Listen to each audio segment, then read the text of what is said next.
अस्सलामुअलैकुम वरहमतुल्लाहि वबरकातुहू। बच्चों, आज हम पढ़ेंगे मजमून उर्दू। आज हम सबक नंबर 22 डॉक्टर बाबा साहब अम्बेडकर इस सबक के मशहूर सवालों के जवाब पढ़ेंगे और लिखेंगे। तो चलिए हम शुरू करते हैं। हमारा पहला सवाल है अलीफ, एक जुमले में जवाब लिखो। तो यहाँ पर हमें कुछ सवाल दिए गए हैं बच्चों, हमें उनके जवाब एक जुमले में लिखना है। नंबर 1, दलितों को किस बात की इजाजत नहीं थी? जवाब, दलितों को कुओं, झीलों और तालाबों से पानी लेने की इजाजत नहीं थी। नंबर 2, तालाब पर जाने वालों की रहनुमाई कौन कर रहा था? जवाब, तालाब पर जाने वालों की रहनुमाई भीमराव अंबेडकर कर रहे थे। नंबर 3, बाबा साहब अम्बेडकर का असल नाम क्या था? जवाब, बाबा साहब अम्बेडकर का असल नाम भीमराव सकपाल था। नंबर 4, भीमराव ने अपनी इब्तदाई तालीम कहाँ हासिल की? इसका जवाब है बच्चों, जवाब, भीमराव ने अपनी इब्तदाई तालीम सतारा में हासिल की। नंबर 5, स्कूल में भीमराव को किस बात की इजाजत नहीं थी? जवाब, स्कूल में भीमराव को दूसरे लड़कों के साथ बैठने की इजाजत नहीं थी। नंबर 6, इंग्लिस्तान से लौटने के बाद बाबा साहब अम्बेडकर ने किस काम का इरादा किया? इसका जवाब है बच्चों, जवाब, इंग्लिस्तान से लौटने के बाद बाबा साहब अम्बेडकर ने मुल्क से जात पात की तफरीक मिटाने का पक्का इरादा किया। अब हमारा अगला सवाल है बच्चों बे, मुख्तसर जवाब लिखो। अब यहाँ पर हमें सवालों के जवाब मुख्तसर लिखना है। नंबर 1, तालाब का पानी सब लोगों के लिए किस तरह आम हुआ? जवाब, सबसे पहले भीमराव अंबेडकर ने तालाब में उतरकर पानी को छुआ।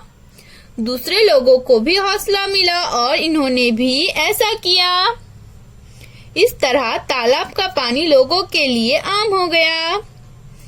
नंबर 2, बाबा साहब अम्बेडकर ने तालीम को आम करने के लिए क्या किया?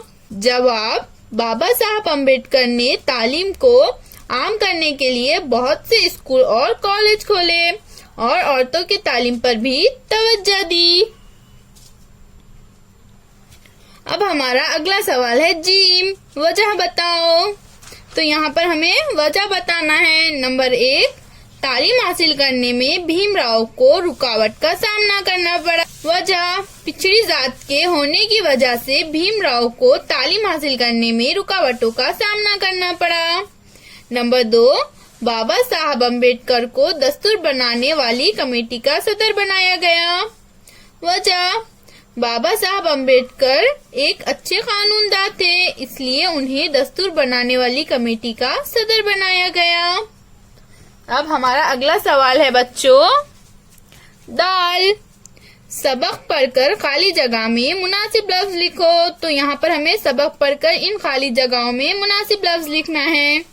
नंबर 1, हमारे मुल्क में जात पात का रिवाज आम डैश। तो यहाँ क्या आएगा बच्चों? डैश की जगह में आएगा, तो यहाँ पर खाली जगह में आएगा था। हमारे मुल्क में जात पात का रिवाज आम था। नंबर 2, इनके वालिद फौज में मुलाजिम डैश। तो यहाँ पर डैश की जगह में क्या आएगा बच्चों? था या थे आएगा, तो हमारी डैश की जगह में आएगा थे। इनके वालिद फौज में मुलाजिम थे। नंबर 3, बाबा साहब ने औरतों की तालीम पर तवज्जो डैश। तो डैश की जगह में क्या आएगा बच्चों? डैश की जगह में आएगा दी। बाबा साहब ने औरतों की तालीम पर तवज्जो दी। अब हम देखेंगे बच्चों कि हमारा अगला सवाल क्या है।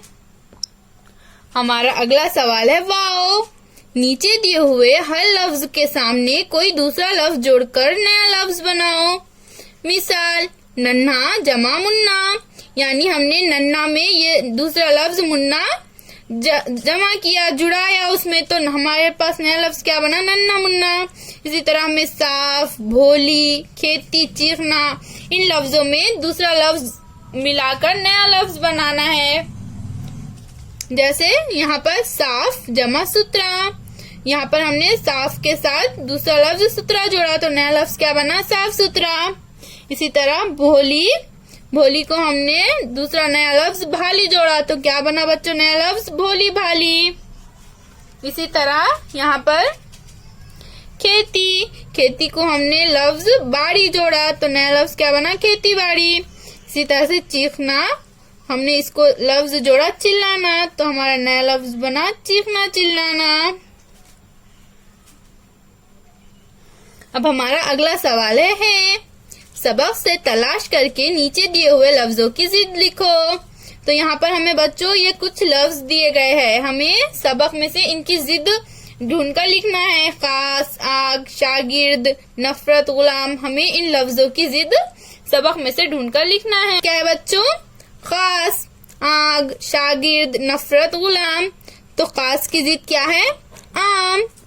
आग की जिद पानी। शागिर्द की जिद उस्ताद। नफरत की जिद मोहब्बत। फिर मिलेंगे बच्चों, अल्लाह हाफिज।